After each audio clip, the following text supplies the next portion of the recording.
Je, kwa sasa hivi watu wanazungumzia kuhusu tunzo za Ballon d'Or.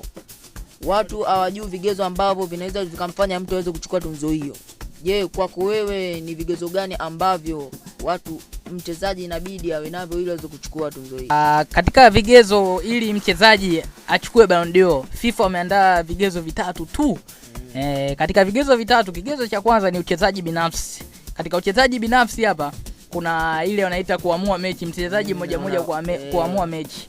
Cha pili kuna ile inaitwa mafanikio ya timu. Mchezaji umeingia timu, umefanyaje timu yako ikawa na mafanikio? Cha tatu kuna fair play au wanakuambia tabia nzuri nje na ndani ya kiwanja. Tukianza kuichambua uchezaji binafsi na maamuzi ya timu. Mfano, mchezaji sasa hivi kila mchezaji ana malengo yake katika mpira wa miguu. Sasa katika level ya uchezaji binafsi, mfano tunamchukua kama Harry Kane.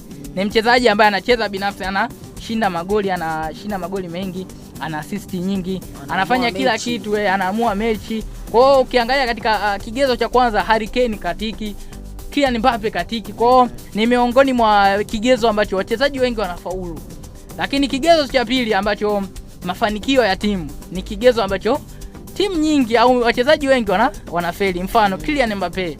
Kylian Mbappe ni mchezaji ambaye amekuwa top scorer katika michuano ya La Liga.